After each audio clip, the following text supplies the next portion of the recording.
Markus Frohnmaier is the foreign policy spokesman for the Alternative for Germany party, the AfD, in the German parliament and aims to become the minister president or governor, if you wish, of the state of Baden-Württemberg next year. Today, however, he's here in Washington, D.C., where he's trying to forge contact with US conservatives. Mr. Frohnmaier, thank you for this interview. It's a pleasure. So after Beatrix von Storch, the deputy leader of Germany's far-right Alternative for Germany, just visited the White House, you are back in Washington just 2 weeks or so later. It seems there's quite an intense exchange happening between Trump's administration and your party. Well, I think it's important that also the chairman for foreign affairs show up and introduce the party, what AfD is standing for, and it was quite interesting because I think we have a lot of things in common. Like what? We share the same values. Maybe you can talk a little bit what you tried to achieve during your visit here. Why did you come here? In my point of view, there is, they're interested about what is AfD standing for, what kind of party it is, what kind of common goals and values we share. So I think it was a good opportunity to talk with each other. When you say you share the same values, can you talk a little bit about these values? What are these values? First of all, the AfD is a party what believes in freedom of speech, and we're a party who wants more direct democracy in Germany. I think this is quite important, and also we're critical about the migration policy of our government. And in my point of view, when we talk about the migration crisis, this is something what also happened in the US, and they have a huge understanding for what is going on in Europe and Germany. If you compare your connection of your party to the White House, to the Trump administration, with other parties, other German parties, are you the one which is closest to the White House, or how would you describe that? Well, I think this is something what you need to ask the US administration. But I had the feeling that we have a lot of things in common, that I had meeting with friends, they're open-minded, empathic with the situation of the AfD, and a lot of things what we had to face or what we're still facing, they faced in the past under Biden administration. And I think that it's a great thing, that we improve our ties to each other. Mm-hmm. Is Trump good for AfD? For the AfD, it's always important to have a good relation to a president of the USA. No matter if it's Donald Trump or not, but of course, I think he is really doing a great job. If you could meet him, I assume you never met him in person, did you? No. Which topics would you discuss with him? Yeah, I think it would be interesting to ask him how he could, handle all of this pressure, what they gave to him in the last years. I mean, this is really impressive because I had the feeling when I observed the situation here in the US that the whole media, the old, establishment of the Democrats and also partly of the Republicans fought against Donald Trump, and he did it his way, no matter what, and I think this is inspiring. Would you also ask him some critical questions? Why? What kind of? There is in your party, some members of your party are fairly critical with the role the United States is playing in the world. They think the United States is far too powerful. How do you address that topic when you come back home from this trip with the more critical members of your party? Well, I don't know them. I'm the chairman for foreign affairs, and in my committee, we somehow we agree on each other when we describe the US as an important partner for Germany and also for our party. So I don't think there will be a discussion about this.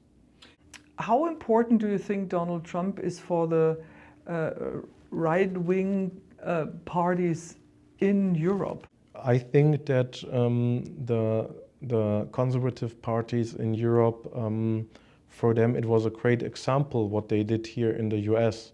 But all of them have their own way to be successful. So it's not about to copy someone, as I said in the beginning of the conversation.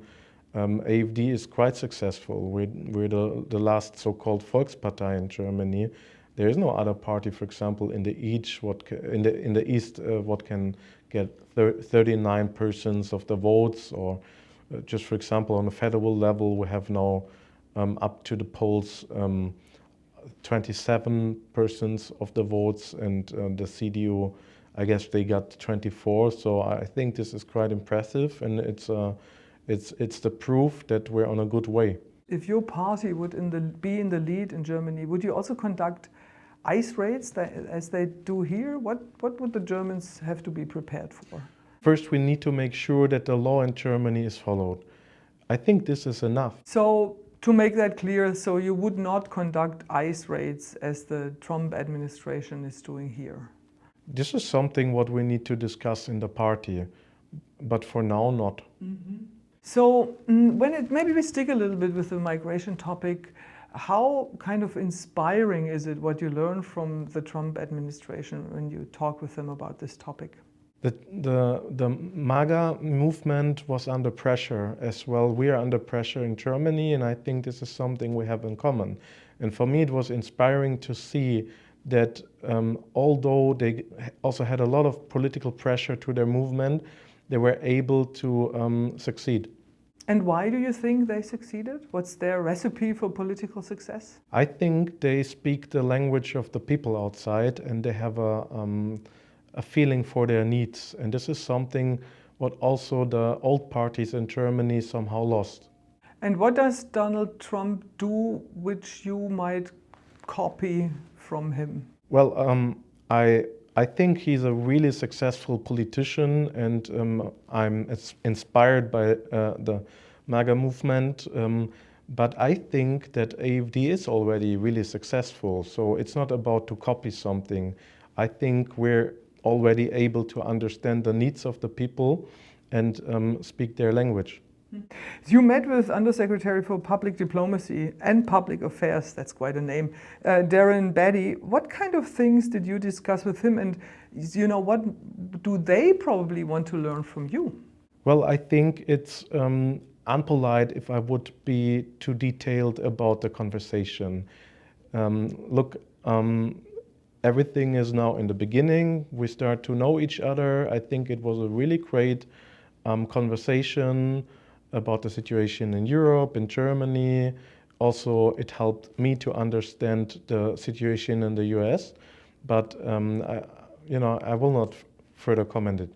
Talking about the US and Germany, J.D. Vance also talked a lot about Germany at the Munich Security in the beginning of the year, and he explicitly urged the German government to work with all parties, including the AfD. How important are things like that when J.D. Vance or also Donald Trump sometimes says something like that? How important is this for your party in Germany? Well, I think it's in general important that they did a spotlight on what happens in Germany. I mean, this is a unique situation that a secret service is fighting against a party. I think it never happened in other European countries before. And I believe what they're doing at the moment is not right, because they should try to offer people the better argument. And you cannot just forbid, millions of the opinion of millions of voters outside. So in the end of the day, it's really, I appreciate that they spotlighted the situation in Germany, but I'm in my point of view. There is no way the AfD will be successful in Germany, no matter if we get help or not. So we just talked a little bit about the commonalities between the AfD and the Trump administration, but there are also differences. For example, when it comes to Russia. Donald Trump was very critical with Ukraine at some point, or with the support for Ukraine from his country. He's kind of changing his tone now and is becoming more critical with Putin. What does that mean for your relationship with the Trump White House? Well, look, for us it's important to do foreign policy what is oriented on the needs of Germany. And for us, the US is an important partner, but as well, it's important for us to have an exchange with Russia, or for example, when we talk about economy with China. So I think that also here in the US, they understand that the idea of our foreign policy is to open the channels to talk with each other. Mm-hmm. And do you address differences, or how does this work when you meet with the Trump administration? In general, I think we have in common that this war needs to end up as fast as possible. And I believe that this is something what the Europeans need to do. In the past, we thought if we just sanction enough or supply with enough weapons, the war will end. But, you know, almost 3-4 years after the war started, nothing changed. So I think it's time to find other solutions to make peace. Probably you also need to motivate the Russians to do peace. Might be that it would be helpful to offer them to do, trade again, or probably to do something with Nord Stream. For Germany, it would be a great thing to get, again, energy from Nord Stream. So, Mr. Frohnmaier, one of the big concerns for many Germans is that Donald Trump might leave NATO. No, I don't think so. Also, Germany, also the AfD is ready to pay the part for the NATO. I mean, we're the only party at the moment who was calling for many years, actually even before the crisis in Ukraine, that we need to improve our Bundeswehr, our army. When you say Donald Trump, what he did is quite impressive. What do you mean by that? I meant that a person could resistance all of these attacks from the so-called mainstream media and the far left, the Democrats, and so on. And I mean, they want to ban him from the elections. And he went through all of this, and he was quite successful. He's now the president, and I think this is an inspiring thing also for us in Germany, because they're not any longer ready to, to compete with the AfD on a normal political level, in a way that we try to discuss, that we're open for a debate, that we try to offer better arguments. What they try in Germany at the moment, in my point of view, they think it's more easy to ban the AfD from elections, probably to forbid the AfD, but in the end of the day, they will be not successful with this, because you cannot forbid the opinion of millions of people. You talked about freedom of press briefly. What do you make of the fact that comedians here, for example, are banned from TV shows, or try to be banned from TV shows? I think this is also something unique and new about foreign policy of the AfD. I think we're the last party in Germany who's not commenting the inner affairs of our partners. This is something what they need to solve in the US. It's unpolite and not up to me to comment this. Mr. Frohnmaier, thank you very much. It was a pleasure.